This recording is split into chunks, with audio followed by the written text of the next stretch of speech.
નમસ્કાર વિદ્યાર્થી મિત્રો, જેમ્સ એકેડમી ચેનલમાં અલ્પેશ ઠુમ્મર વતી આપનું હાર્દિક સ્વાગત છે.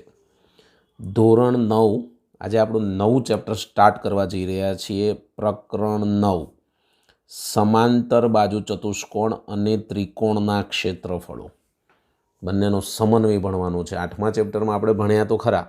8મા ચેપ્ટરમાં આપણે શું ભણ્યા હતા? તો કે ભાઈ સમાંતર બાજુ ચતુષ્કોણ વિશે માહિતી મેળવી હતી.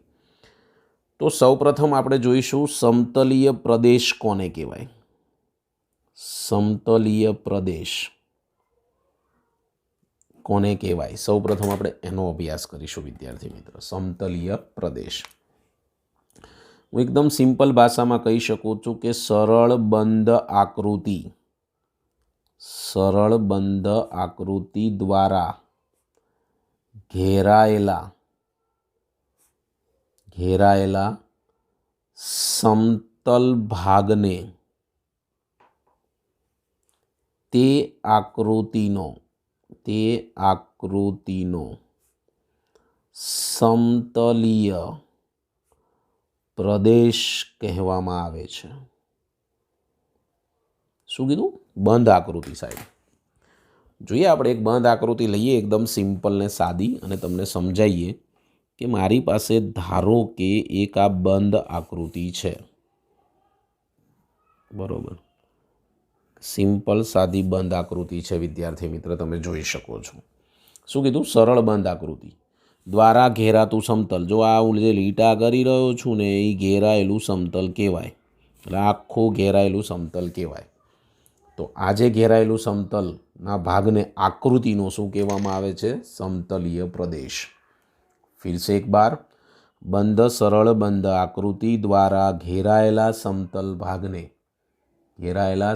ભાગને આકૃતિનો સમતલીય પ્રદેશ કહેવામાં આવે છે. આ જે સમતલીય પ્રદેશ છે, આ સમતલીય પ્રદેશ પરિમાણ કે માપ કે આકૃતિનું ક્ષેત્રફળ કહે છે. આ તમે જે કીધું અહીંયા હું કહી શકું ABC નામ આપો ને, ABCD નામ આપો પહેલાં તો સમતલીય પ્રદેશ. બરાબર, તો આ જે સમતલીય પ્રદેશ છે, સમતલીય પ્રદેશ ના પરિમાણને માપ પણ કહેવાય ને આકૃતિનું ક્ષેત્રફળ કહે છે. અને ઇંગ્લિશમાં આપણે એરિયા કહીએ છીએ. શું કહીએ છીએ? એરિયા કહે છે. પરિમાણ કહેવાય. પરિમાણ, આ જે ઘેરાયું ને એને આપણે પરિમાણ તરીકે અથવા માપ તરીકે લઈએ, અને એને જ આપણે સમતલીય પ્રદેશનું શું કહીએ છીએ? ક્ષેત્રફળ. તો સમતલીય પ્રદેશ પછી આકૃતિનું ક્ષેત્રફળ કોને કહેવાય એવું આપણે કહી શકીએ. આ પરિમાણ કે માપ હંમેશા એક સંખ્યા જ હોય. હંમેશા યાદ રાખો, આ પરિમાણ કે માપ એ હંમેશા પરિમાણ કે માપ એક સંખ્યા જ હોય. શું હોય? એક સંખ્યા સ્વરૂપે જ લેવામાં આવે છે. શેના સ્વરૂપે લેવામાં આવે છે? એક સંખ્યા સ્વરૂપે. આ જે સંખ્યા છે એને એકમ પણ કહેવાય, ઇંગ્લિશમાં એને યુનિટ પણ કહેવાય. શું કહેવાય? ઇંગ્લિશમાં એને શું કહેવામાં આવે છે વિદ્યાર્થી મિત્ર? યુનિટ. હવે જેમ કે હું તમને એક ઉદાહરણ આપું, કે જેમ કે એક ઉદાહરણ લઈએ કે 5 સેન્ટીમીટર સ્ક્વેર, પછી લઈએ 8 મીટર સ્ક્વેર, પછી લઈએ 3 હેક્ટર વગેરે લઈ શકાય. 5 સેન્ટીમીટર સ્ક્વેર હોય એટલે એને ક્ષેત્રફળ કહેવાય, પરિમાણ કહેવાય કે માપ કહેવાય. આ સેન્ટીમીટરમાં છે, મીટરમાં પણ હોઈ શકે, તો એને આપણે પરિમાણ કે ક્ષેત્રફળને 8 મેં ધાર્યું છે કે ભાઈ 8 ધાર્યું, તો એ પણ મીટર, સેન્ટીમીટર અને હેક્ટરમાં પણ લઈ શકાય છે.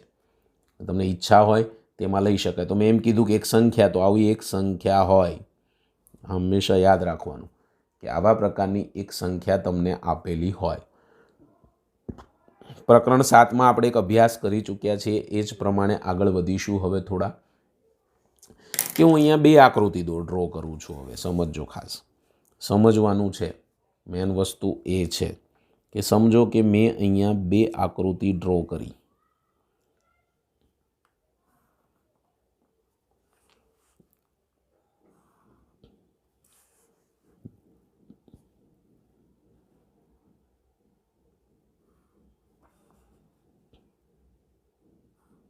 ઓકે, બે આકૃતિ કમ્પ્લીટ થવા આવી છે.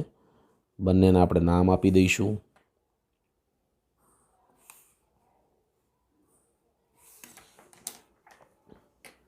આને હું એ આકૃતિ કહીશ, ધીસ વન ઇઝ બી આકૃતિ. તો અહીંયા કેટલી આકૃતિઓ આપણે પસંદ કરી? બે આકૃતિઓ. બરાબર. જો બે આકૃતિઓના આકાર સમાન હોય, બંનેના આકાર કેવા છે? સમાન. તો આપણે કહી શકીએ કે જો બે આકૃતિઓના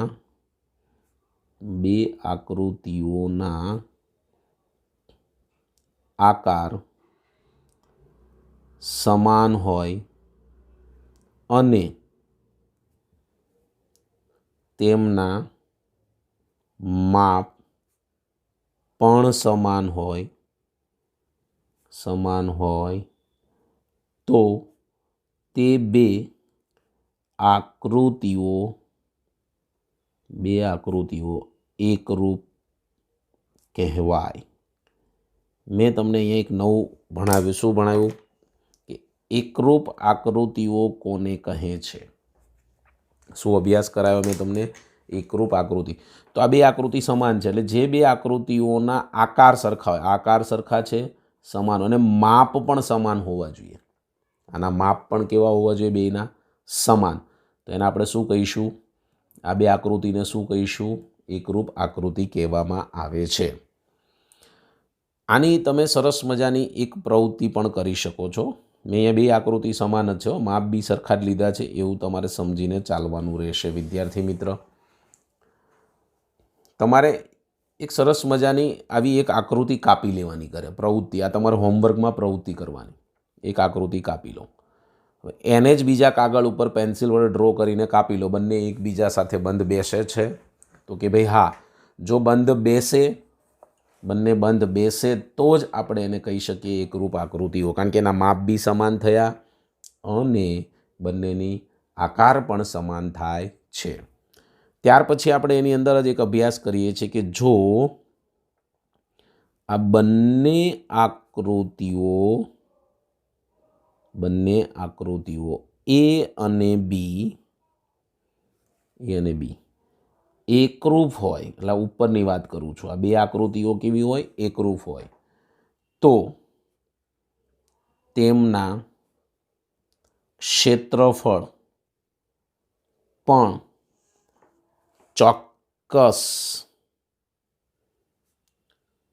સમાન જ હોવા જોઈએ. જો બંને એકરૂપ આકૃતિ હોય તો એના ક્ષેત્રફળ સમાન જ થવા જોઈએ. ખાસ આ નોંધ લેવાની છે. શું સમાન થવું જોઈએ? ક્ષેત્રફળ સમાન થવા જોઈએ. પણ આનાથી થોડું ઉલટું વિચાર કરીએ કે ભાઈ ઉલટું વિધાન લઈએ. શું લઈએ? ઉલટું વિધાન. ઉલટું વિધાન શું છે? પાછું આનું ઉલટું વિધાન સત્ય નથી ભાઈ. જોઈએ શું સત્ય નથી આનું ઉલટું વિધાન. તો એમ કે સમાન ક્ષેત્રફળ ધરાવતી બે આકૃતિઓ, સમાન ક્ષેત્રફળ ધરાવતી બે આકૃતિઓ એકરૂપ હોય તે જરૂરી નથી ભાઈ. તમે ઉલટું કરી નાખો કે ક્ષેત્રફળ સમાન લઈ લો તો ભાઈ બંનેનો આકાર સરખો એવું ના બી બને. સમજી લેજો, બંનેનો આકાર સરખો હોય એવું ના કહી શકાય. જેમ કે હું તમને એમ કહું કે મારી પાસે એક આ સરસ મજાનું ચોરસ છે અને મારી પાસે એક લંબચોરસ છે, પણ બંનેના ક્ષેત્રફળ સરખા છે. આ બંનેના ક્ષેત્રફળ કેવા છે? સરખા. પણ આકૃતિ તો સરખી ના થઈ, આકાર તો સરખો ના થયો. સમજણ પડી? ક્ષેત્રફળ સરખા છે, અહીંયા તો આકાર સરખો હોય એના ઉપરથી કાપ્યું એટલે ક્ષેત્રફળ બી સમાન જ થાય. એટલે એવું કીધું કે અહીંયા બંને આકૃતિ એ બી એકરૂપ હોય તો એનું ક્ષેત્રફળ સમાન હોય, પણ અહીંયા આકૃતિઓ એકરૂપ હોય તો એનું ક્ષેત્રફળ સમાન ન પણ હોય. એટલે ક્ષેત્રફળ સમાન હોય પણ આકૃતિઓ એકરૂપ ન પણ હોય. ઓકે, એને બી એકરૂપ ના પણ બની શકે. જેમ કે હું એ લખી નાખું છું, ચલો કે મારી પાસે આ 6 છે, આ 6 છે. ચલો માપ લીધું મેં. ધારો કે મારી પાસે આ 4 છે અને આ 9 છે. ચલો ભાઈ આનું ક્ષેત્રફળ કેટલું થશે? આ ક્ષેત્રફળ કેટલું થાય ચોરસનું? અહીંયા ક્ષેત્રફળ બંનેના લખવાના છે. લંબચોરસનું ક્ષેત્રફળ 36, 36. અહીંયા ક્ષેત્રફળ 4 × 9 એટલે પણ 36 જ થયા. બંને ક્ષેત્રફળ તો સરખા જ છે, જો સમાન જ છે, પણ બે આકૃતિ એકરૂપ નથી. અમે તમને એનું ઉદાહરણ આપ્યું, સમજી લો ખાસ. ઓકે, હવે મારે ક્ષેત્રફળની દ્રષ્ટિએ થોડુંક તમને અગત્યનું સૂચન કરવું છે, તો એના માટે આપણે થોડું સમજી લઈએ. ચાલો, આકૃતિ ટી જુઓ, ટી નંબરની આકૃતિ. ઓકે, એમાં એટલે સુધી પી છે અને આગળ ક્યુ છે. શું છે? પી અને ક્યુ, બે આકૃતિ. એક આકૃતિમાં બે ભાગ છે. તો પીનું અને ક્યુના બે સમતલીય પ્રદેશો દ્વારા બે ભાગ થઈ જાય છે. તો મારે આનું ક્ષેત્રફળ શોધવું હોય તો કેવી રીતે શોધી શકીએ? તો આનું ક્ષેત્રફળ શોધવા માટે તમે કહી શકો કે આકૃતિ ટી નું ક્ષેત્રફળ બરાબર આકૃતિ પીનું ક્ષેત્રફળ પ્લસ આકૃતિ ક્યુનું ક્ષેત્રફળ. તો આને મારે લખવું હોય એરિયાના સ્વરૂપમાં, તો અહીંયા હું લખી શકું છું ART.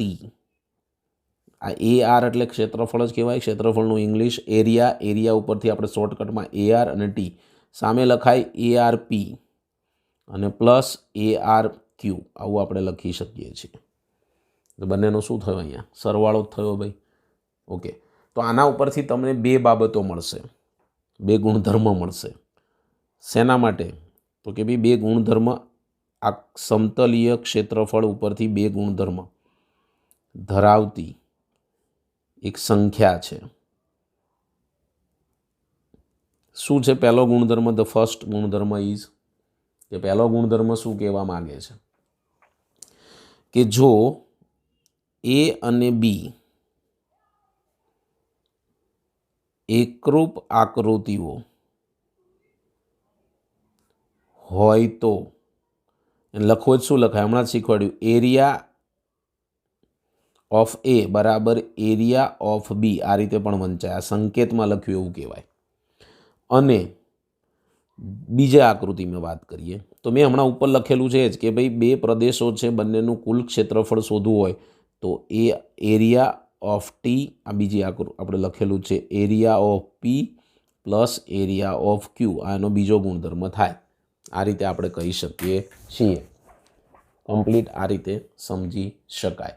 બીજું કે આ ચેપ્ટરની અંદર હાલ તમારે કોઈ દાખલો પૂછાવાનો નથી, માત્ર આ થિયરી તૈયાર કરવાની છે અને એના આધારે તમને MCQ પૂછી શકે.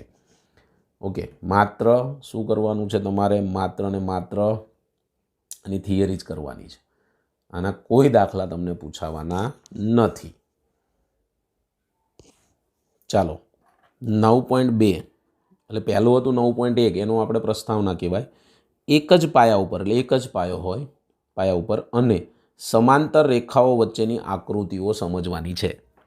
તો ચલો, મેં અહીં જુદી ડિફરન્ટ આકૃતિઓ આપેલી છે. તો એમાં આપણે ફર્સ્ટ આકૃતિ તરફ આગળ વધીએ. તો પહેલી આપણે આકૃતિ છે ફર્સ્ટ નંબરની, એમાં તમે જોઈ શકો છો સમલંબ ચતુષ્કોણ છે એક, ABCD. હું બોલીશ, લખી લેવાનું તમારી જાતે છે. સમલંબ ચતુષ્કોણ કયો છે? અહીંયા પહેલી જ આકૃતિમાં તમે જોઈ શકો છો સમલંબ ચતુષ્કોણ. કયો છે? સમલંબ ચતુષ્કોણ ABCD. ઓકે, પછી બીજો છે સમાંતર બાજુ ચતુષ્કોણ. બે ચતુષ્કોણ છે આની અંદર, સમાંતર બાજુ ચતુષ્કોણ. ઓકે, શું છે બીજો સમાંતર બાજુ ચતુષ્કોણ? તમે નામ આપી શકો, EFCD.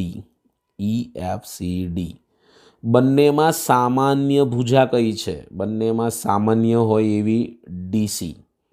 સામાન્ય ભુજા બંનેમાં જોઈ શકો છો CD અથવા DC. ઊંધું લખો તો DC, સીધું લખો તો CD. બંને આપણે આમાં કહી શકીએ છીએ. તો આ થઈ સામાન્ય બાજુ. બંનેમાં છે જો સામાન્ય બાજુ. પાયો છે પાછો એક જ પાયા ઉપર, એટલે એક જ પાયા ઉપર બે વસ્તુ આપી છે, સમલંબ ચતુષ્કોણ અને સમાંતર બાજુ ચતુષ્કોણ. ઓકે, બીજી આકૃતિ તરફ આગળ વધીએ. એટલે આની અંદર પાયો એક જ છે, સમજો. કયો પાયો છે? તો કે ભાઈ DC પાયો થાય. તો આ એક સામાન્ય બાજુમાં આપણે એક જ પાયો કહી શકીએ, જે છે DC. ચલો, આમાં જુઓ બીજી આકૃતિમાં SR. એસઆર પણ સામાન્ય થયું, કારણ કે બંનેમાં જુઓ PQRS, અહીંયા હું નામ લખું PQRS, બીજું નામ લખીશ MNRS, બંનેમાં RSRS એટલે એસઆર પાયો થયો. તો આની અંદર તમારી પાસે એસઆર એક સામાન્ય બાજુ છે એટલે એક જ પાયો થયો કહેવાય. આમાં બંને સમાંતર બાજુ ચતુષ્કોણ છે, આમાં એક સમલંબ એક સમાંતર બાજુ, આ બંને બીજી આકૃતિમાં બંને કેવા સમાંતર બાજુ ચતુષ્કોણ. ત્રીજી આકૃતિમાં બંને ત્રિકોણ છે, ત્રીજી આકૃતિમાં બંને કેવા છે ત્રિકોણ. બંને ત્રિકોણ છે તો કયા કયા ત્રિકોણ છે તો કે ભાઈ ABC એન્ડ ધેન DBC. બંનેમાં BC એક જ છે જેને કહી શકાય એક જ પાયો, એટલે બંને ત્રિકોણ થયા. હવે એક સમાંતર બાજુ ચતુષ્કોણ એક ત્રિકોણ છે તો સમાંતર બાજુ ચતુષ્કોણ ABCD લખી શકાય, અને પેલું લખીશું PCD, બંનેમાં CD અથવા તો DC. શું થશે મારા વાલા વિદ્યાર્થી મિત્ર? એક જ પાયો થશે. તો શું સમજાવવા માગે છે? એક જ પાયાની વાત કરું છું. એક જ પાયા ઉપર અલગ અલગ ડિફરન્ટ ટાઈપ્સ આપણે આકૃતિઓ જોઈ. પહેલામાં સમલંબ અને સમાંતર, બીજામાં બંને સમાંતર, ત્રીજામાં બંને ત્રિકોણ, અને ચોથામાં એક સમાંતર અને એક ત્રિકોણ. તો આ થઈ એક જ પાયા ઉપરની વાત. તો એમાં એક પાયો DC, આમાં એક પાયો SR, આમાં એક પાયો BC, આમાં એક પાયો DC.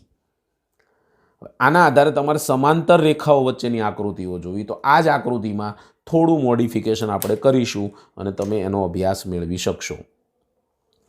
તો આ જ આકૃતિમાં હું તમને એવું કહીશ કે અહીંયા સમલંબ ચતુષ્કોણ ABCD છે, DFCD છે, પાયો તો કે ભાઈ DC છે. આ ઉપરાંત તમે A અને B અને સમાંતર બાજુ ચતુષ્કોણમાં DF, આ એક જ પાયા ઉપર છે, આ પણ એક જ પાયા ઉપર છે.